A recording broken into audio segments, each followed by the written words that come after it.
ONG is on scene right now. They are digging the gas line. I'm going to step out of frame so you could take a look. And neighbors and witnesses all have something in common for what they've been saying. They've been saying this is unlike anything they've seen before. It's been a really busy day here at the mobile blood drive. They started at 10 a.m. and they'll be going on until 6 p.m. So if you're still on the fence about coming here, you still have time to sign up. This is a partnership, as you said, with News 9 and OBI. They've been looking for donations to help those hit hard by these tornadoes.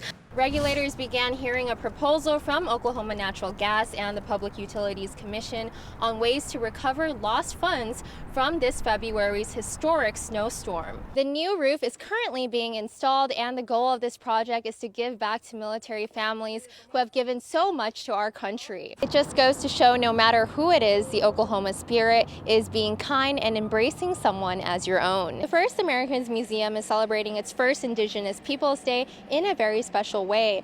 Our top story here at 4:30, Gabby Petito. She is the young girl who was traveling the country with her fiance at the time of her death. That story now making national headlines. But here in Oklahoma, state leaders are trying to bring attention to the hundreds of missing Indigenous people not in the national spotlight. News 9's Erika Lee talked with those trying to now bring attention to those cases. In Oklahoma, there are many missing persons cases and murders that don't receive high-profile attention, especially from those in Native American communities. Advocates say some don't get any attention at all. Unfortunately, each month there's a new poster of someone who's gone missing, and it seems like in that community it's often written off as, because of their lifestyle or runaways, which I know for a fact isn't always the case.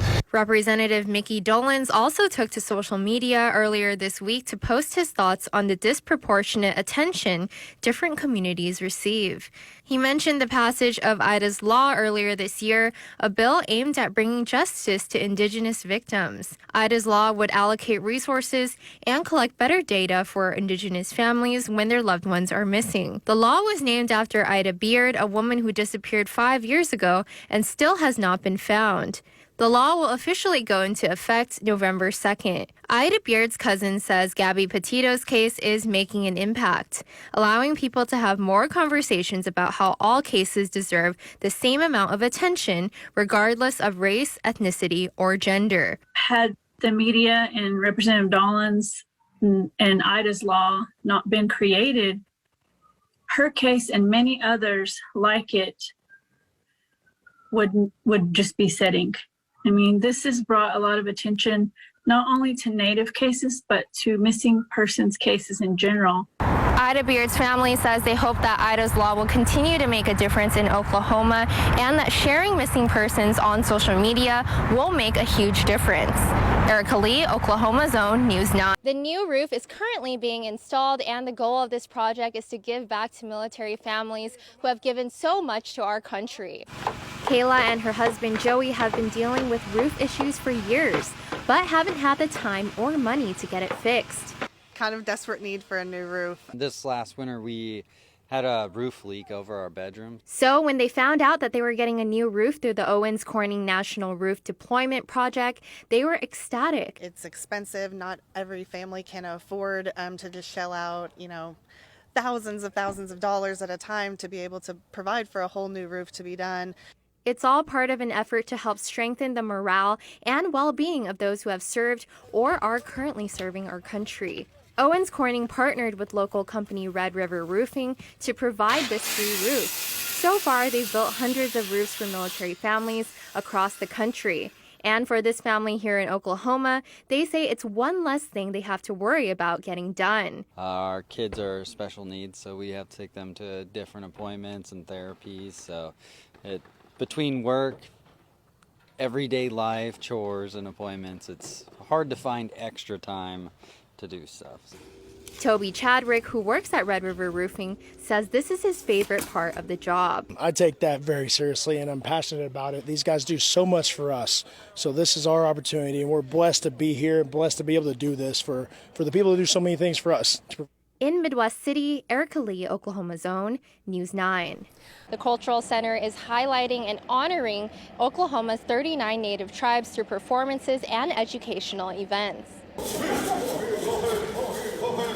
The First Americans Museum welcomed guests to its first Indigenous Peoples Day festivities. While the holiday is meant to be fun and celebratory, tribal members say it should also be educational.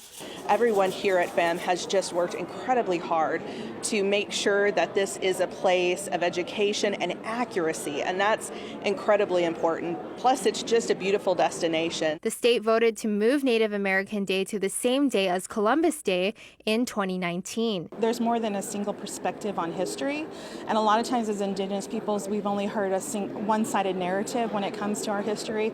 A lot of times what people learn about Indigenous cultures is from K through 12, but often ends in the 1920s, so there's a huge information gap. Not only did visitors enjoy live performances, but they also enjoyed interactive exhibits and installations on Native tribes. Visitors say it's an eye-opening experience. It's absolutely important to recognize and to celebrate the people that came here before us or were here before us, and that it's something that we should have been doing for a long time, and so having the relevance of it here today is even more important than it ever was before. Today's event brought Oklahomans of different backgrounds together to celebrate the diversity and culture of our tribal nations. Reporting in Oklahoma City, Erika Lee, Oklahoma's Own News 9. Oklahoma City residents are rallying together to help a struggling bakery in the Asian district. Mr. Bao works hard to keep Wok Bao Bakery afloat. His store is open from 8 a.m. to 8 p.m., but he stays much longer than that. I work like 21 hours a day, every day.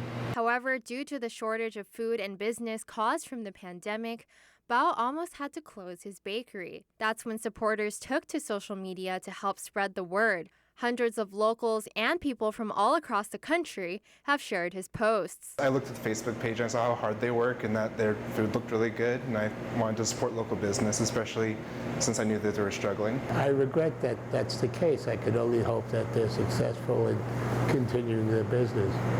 One customer, Whitley O'Connor, even designed T-shirts to help raise funds for Mr. Bao. So far, they've sold 305 shirts. However, even though one-off social media support is good, it is important to keep the momentum going. He does really incredible Vietnamese food. He has great banh mi's, incredible egg rolls, delicious baked goods. But he has kind of struggled to modernize his site, if that makes sense. Mr. Bao is extremely moved and grateful for the support. I want to say thank you for everybody from Oklahoma and everybody in the common United States too. Wok Bao Bakery is located on North Classen Boulevard, and they're currently hiring. Reporting in Oklahoma City, Erika Lee, Oklahoma's Own News 9.